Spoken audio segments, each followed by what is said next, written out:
Suspense.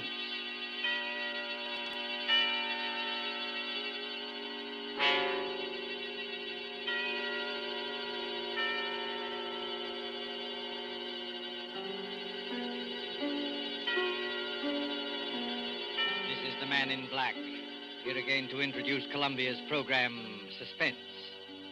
Heading our starring Hollywood cast this evening is Mr. Paul Lucas, and with him are Miss Heather Angel and Mr. Bramwell Fletcher. Story by John Dixon Carr, dealing with strange, very strange happenings in a London curio shop, and called Mr. Markham, Antique Dealer, is tonight's tale of suspense. If you've been with us on these Tuesday nights, you will know that suspense is compounded of mystery and suspicion and dangerous adventure. In this series are tales calculated to intrigue you, stir your nerves, to offer you a precarious situation, and then withhold the solution till the last possible moment. And so, with the performances of Heather Angel, Bramwell Fletcher, of Paul Lucas as Mr. Markham, Antique Dealer, we again hope to keep you in suspense.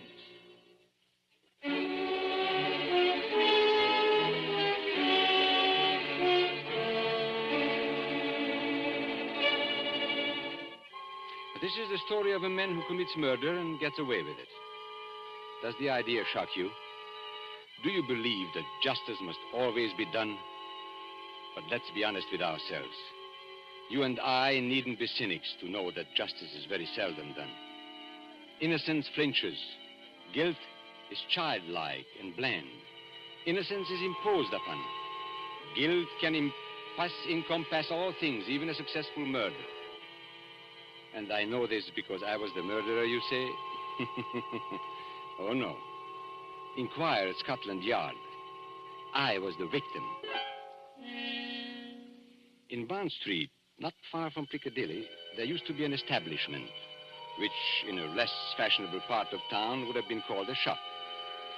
On the windows, in letters as discreet as a visiting card, were the words, Charles Markham, Antique Dealer. Such a delightful fellow, Markham. Such a character. 30 years ago, yes, as long as that, this antique shop was a dingy place, despite deep carpets and crystal chandeliers. It rustled with the ticking of 100 clocks. It was shadowed by damascened armor and the loom of tall tapestries. And late one summer night, when the shutters were long closed on those windows, a four-wheeler drew up before the door in the gas-lit street.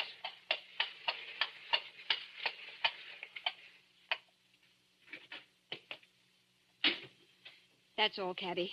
You needn't wait. Very good, miss. Good night. Good night.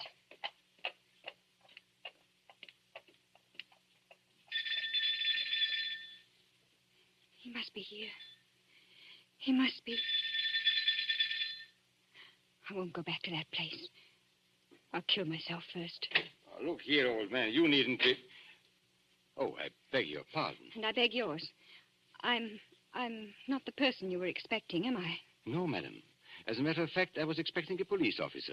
A police officer? Oh, merely an old friend who often drops in for a talk and a drink. You are Mr. Markham, aren't you? Yes, my name is Markham. Can I be of any service to you? I want to come in. I want to buy a present for somebody. Now, really, madam, this is hardly the time. Yes, I know it's late, but... It's nearly 1 o'clock, madam. Surely tomorrow morning will be... That'll be too late. This is a special occasion. It's a birthday present. That's it. A birthday present. I've got to deliver it before breakfast. And Sir George Lytle says this is the only place in London to buy antiques. Sir George flatters me. Won't you let me come in? Just for 5 minutes. Well, under the circumstances, madam, I think it might be managed. Now, one moment while I put some lights on. No. Please. That one little light will be enough. But you won't be able to see anything. That doesn't matter.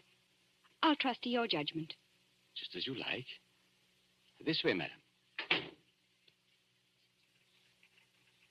What's that? That noise? Oh, you mean the clocks, madam? There are more than 100 clocks in this room. I'm very fond of them. Don't they get on your nerves? Ticking away together like a nightmare? Striking the hours together? They don't strike together, madam. When the hour approaches, you will hear a musical din that lasts for some time. Might I interest you perhaps in a clock? No. I hate them. Now, all the same, this grandfather clock might amuse you. What about it? Observe the signature. Johannes Carver, Londini, Facet A.D., 1752. You could see better, madam, if you raised that veil. I'll keep my veil down, thanks. Just as you please. But look at the clock. I open the glass face like this. Then I push the second hand forward like this, and... 1 o'clock and all's well. 1 o'clock and all's well. What was that voice? Only the clock, madam, nothing more. The clock spoke. Clever, isn't it? A device of old John Carver, anticipating Mr. Edison's gramophone by more than 100 years. Oh, but you don't like clocks. No, May I ask whether the present is for a lady or a gentleman? it's for a man. Oh, has he some knowledge of antiques? Yeah, I mean, Furniture, perhaps. Porcelain, bronzes, tapestries, weapons. he might be very much interested in weapons. Then Yes. I imagine his name is Mr. Ronald Gilbert. Now, will you tell me, Miss Ray, why you really came here tonight? So you know who I am. Naturally. You are Miss Judith Ray.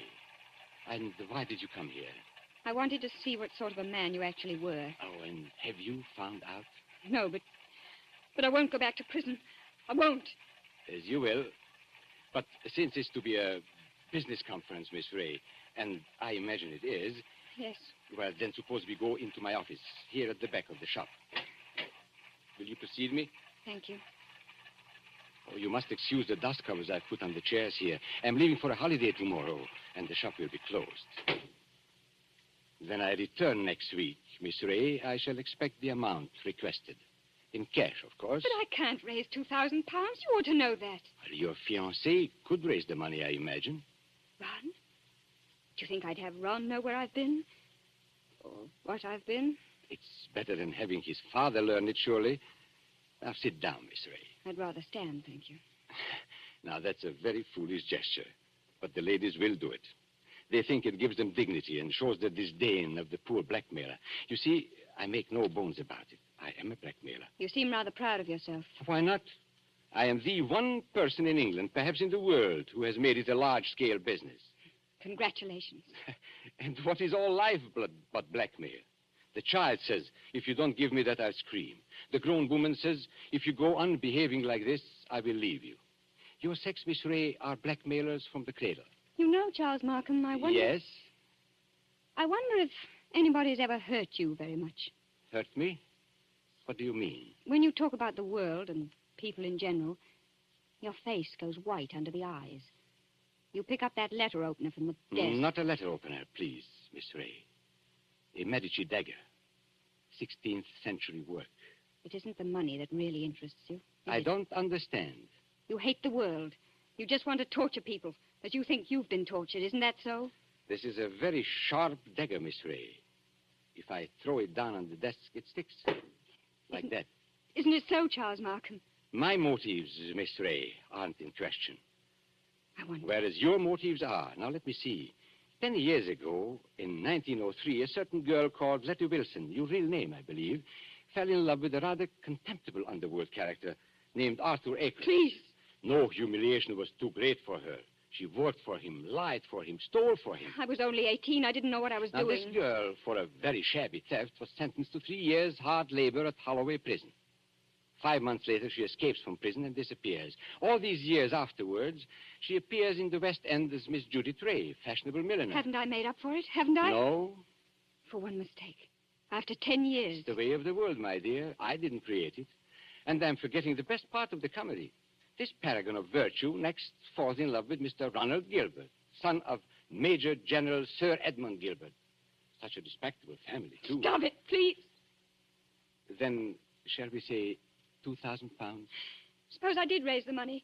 I don't know how, but suppose I did raise it. Well, What guarantee would I have that you wouldn't ask for still more money? I probably shall ask for more money, Miss Ray.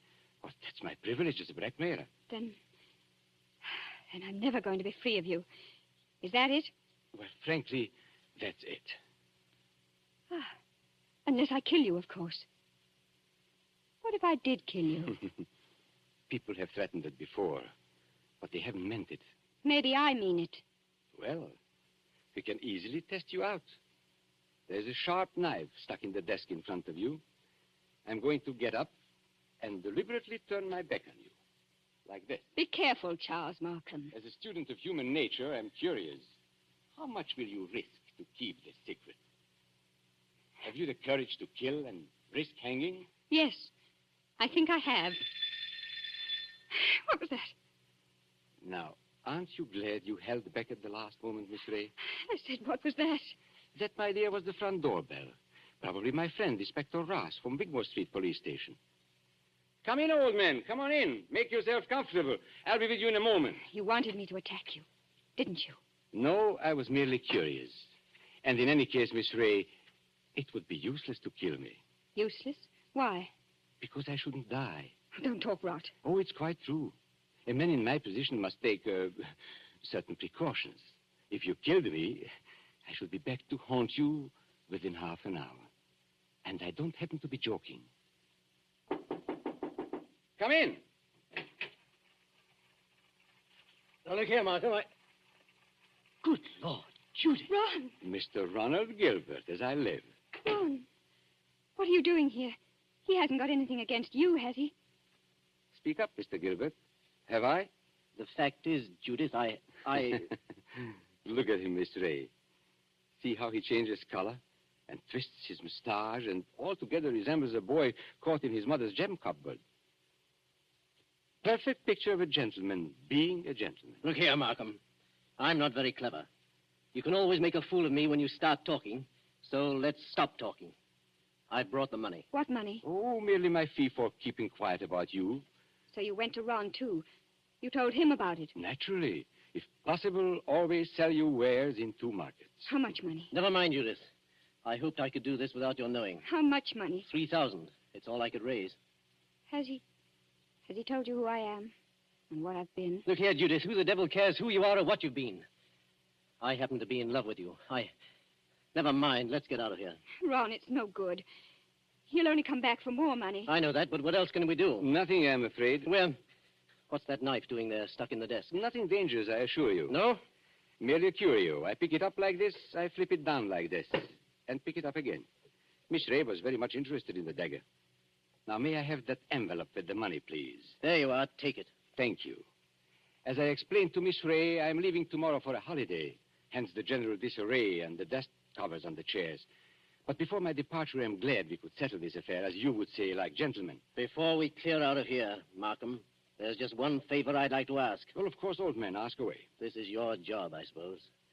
You can't help being what you are, but never again, as long as you live... Well? Never even say the word gentleman. Be careful, Ron. Look at his face. Tell me, Mr. Gilbert, how much money is in this envelope? You heard what I said, 3,000 pounds. Then take it back, my friend. I find we can't strike a bargain after all. What do you mean? Just what I say. Here is your money. You will now oblige me, both you and Miss Ray, by leaving my shop. What are you going to do? Tomorrow morning, perhaps even tonight, I'm going to get in touch with the police, and I shall tell them where they can find Letty Wilson, alias Judith Ray. You can't do that, Markham. Oh, yes, he can. You've hit him where it hurts. 3,000 pounds, my friend, is not enough compensation for the way you talk. There is a way through the shop. Shall I escort you to the front door? No. Oh, so you prefer to stay here and make a fool of yourself? You're not going to tell the police, Markham. I promise you that. And how are you going to stop me? With this. Ron, put that gun away. It's a funny thing, Judith. I felt a bit of a fool, bringing this revolver along. But now I've got a use for it. Oh, yes, I've got a use for it. Oh. Maybe the best thing would be to go into the street now and call a policeman. You'll never get into the street, Markham. Are you following me into the shop? Yes. So both of you, it appears, came here under false pretenses. You said you wanted to pay me some money. The money's still here, but you've lost your chance to get it. And our dear Judith said she wanted to buy a present for you. I showed her this grandfather clock here, this talking clock. Don't go a step beyond that clock, Markham. I warn you. Nonsense, old man. You wouldn't dare shoot. Wouldn't I? No, and I'll call your bluff. 1 step. 2 steps. I know your whole silly tribe, my friend. You wouldn't risk it. No, you wouldn't. What's happening to me? Don't try and grab onto the clock, Markham. It won't save you. You wouldn't risk your life. You wouldn't risk your family position. You wouldn't. 1:15 and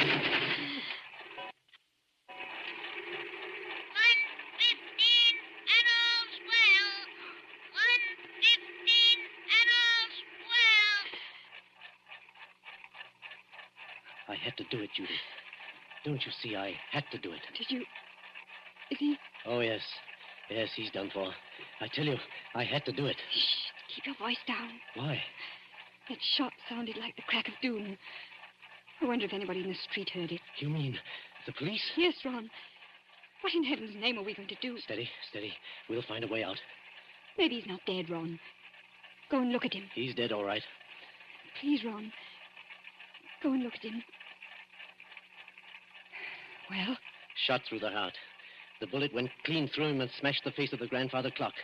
That's all I can see in this dim light. This isn't happening to us. It can't be I've happening. got to think, but it's hard to think. You see, Judith, I'm not in a rage any longer. I'm just numb and a little bit scared. You're not going to give yourself up. And have this whole thing made public? Not likely. Wait a minute. There may be a way out. What way?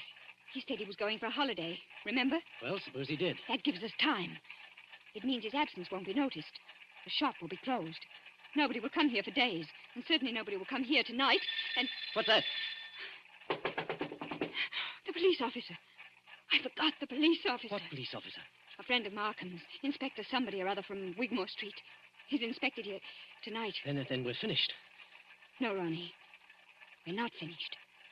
He can't see anything out there. The shutters are down and the door's covered. Could you pick Markham up and carry him? Yes, I could. Why? There must be a back way out of the shop, probably in the office. Hurry, Ron. I don't like to touch him. Hurry, Ron, please. He's as heavy as a sack of meal. He seems to be looking straight at me. I know. Everything here seems to have eyes and move a little in the shadow. Didn't you see the expression in Markham's eyes just before you... No, I didn't. He seemed to be looking behind us, or beyond us. I don't know how to describe it. And he said something, too, that scared me. He said he couldn't die. He said... Close the door, quick. This police officer, Judith, he can't get into the shop, can he? Of course he can. The front door isn't locked. That's true. What's wrong with me, Judith? I came in there that way myself. And there's no time to lock the front door now. Our only hope is through the back way. I thought I'd seen a back door and... Ah, there it is. Just a minute. I've killed a man. That means I'm a murderer. A fraction of a second, one tick of a clock in there, and you change from an ordinary happy person into what I... Well, Judith, well? I'm sorry, Ron. The door's locked. Isn't there a key? No. Maybe in his pockets on a key ring. There isn't time, Ron. I think I heard the front door open. Our visitor's coming in. I've got it. The dust covers. What? Those white cloths that fit over the chairs. Look at them. What on earth are you talking about? We used to play a game when we were kids. Somebody sits in a big chair. You know, you fit the dust cover over him and nobody can tell he's sitting there. Don't you see, Judith? That's how we can hide Markham's body. It might work if there's time. There's got to be time. Take the big cover off that chair, the wing chair. All right. Maybe there's a chance. I'll fit him into it. Arms along the chair arms. Feet push back. Now, put the cover back again and pull it round down his feet. Don't let it touch his chest. The blood will show through. There, that's got it. You can't see anything now, can you? No, but, Ron. Well? What did you do with the gun? The gun? The gun you shot Markham with. Oh. Well, Judith, I put it down on the floor when I picked up his body. Out in the other room? Yes, I'm afraid so. And it's too late now, Judith. The police are here. What are you going to say? I don't know. Trust your wits and try and brazen it out. Yes? Come in. Good evening, Miss Ray. And good evening, Mr. Gilbert. Charles Markham? You're Charles Markham? Correct, Miss Ray. But why should that surprise you? Why do you look as though you were seeing a ghost? Because we are seeing a ghost. If you're Charles Markham, whose body is... Judith, be careful. Body, Miss Ray. Did you say body? Miss Ray's upset. She doesn't know what she's talking about. If you killed me, I should be back to haunt you within half an hour. That's what he said. I tell you, Miss Ray isn't herself. She had bad news today. A relative of hers died. I've been trying to make her feel better. Indeed. Do you think it would make her feel better to bring her here? I don't understand. My dear sir, you are very welcome. But the situation is surely a little odd.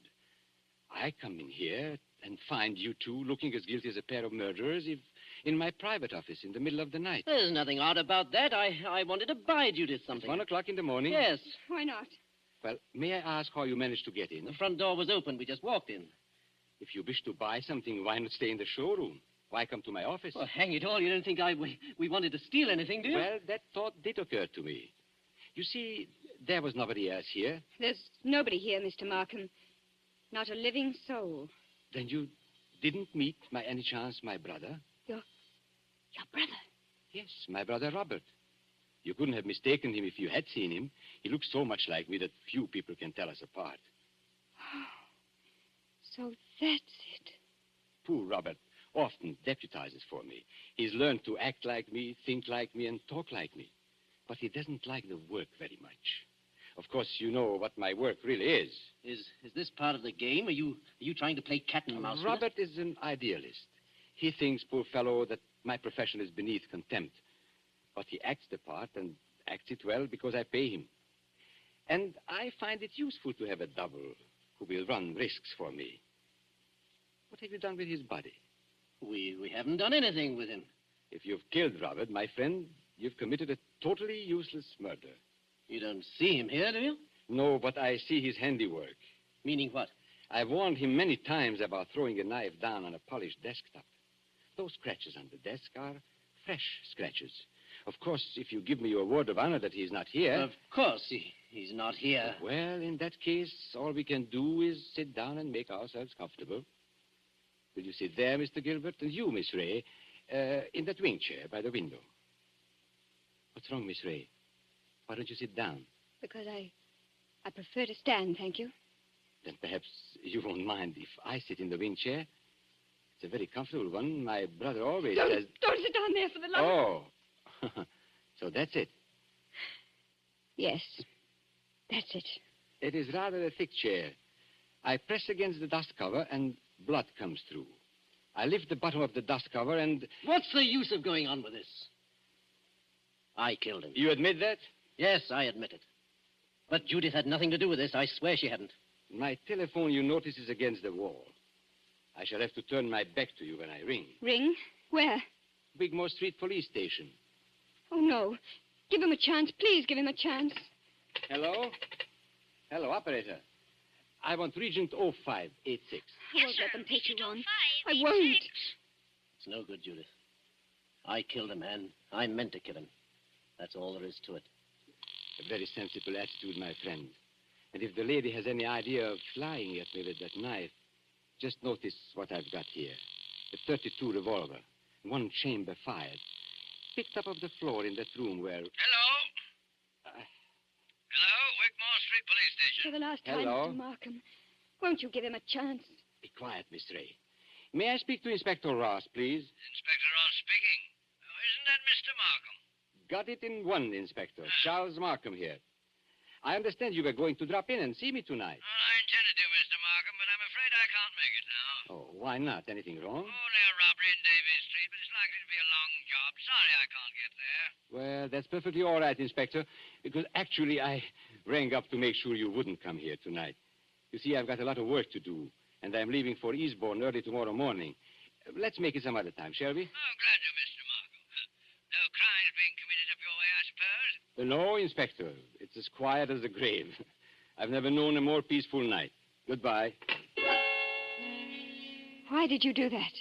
Now, please, don't excite yourself, Miss Ray. Didn't you hear what I told the Inspector?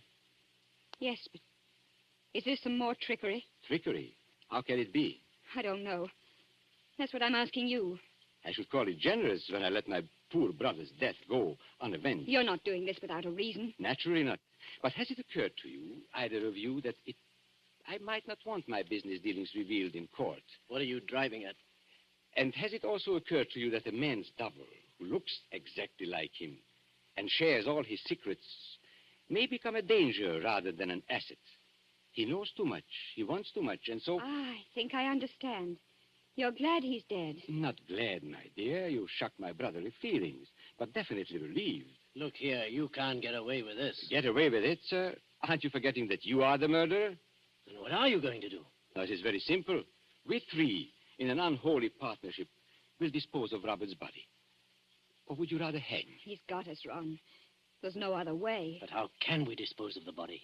This seems worse than killing him. It's filthy, cold-blooded... Practical necessity. And as for disposing of the body, nothing is easier. We shall simply gather and...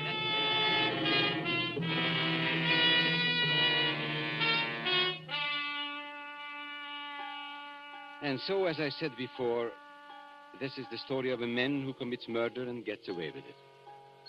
Now, Ronald Gilbert looks back across the years and is still firmly convinced of his own guilt. But, of course, Gilbert never shot anybody.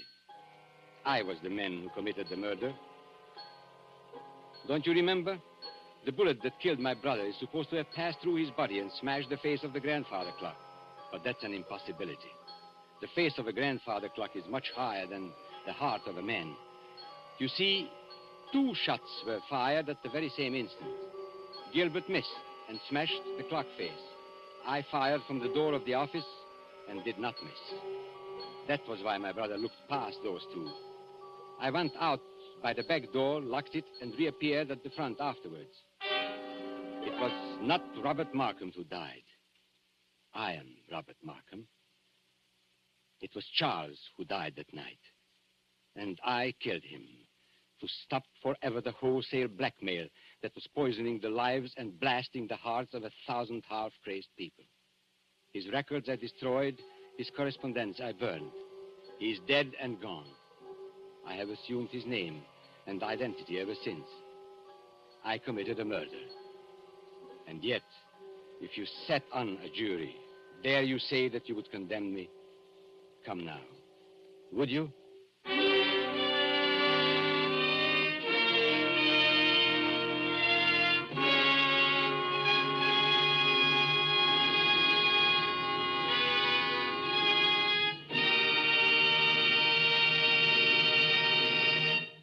And so closes Mr. Markham, Antique Dealer, starring Paul Lucas with Heather Angel and Bramwell Fletcher. Tonight's tale of Suspense. This is your narrator, the man in black, who conveys to you Columbia's invitation to spend this half hour in suspense with us again next Tuesday, when we will have the pleasure of bringing you Mr. Charles Lawton and Miss Elsa Lanchester, who will star in one of the most famous and suspenseful of Agatha Christie's thrillers, The ABC Murders. The producer of these broadcasts is William Spear, with Ted Bliss, the director, Lud Gluskin and Lucian Morowick, conductor and composer, and John Dixon Carr, the author, collaborated on tonight's Suspense. This is the Columbia Broadcasting System.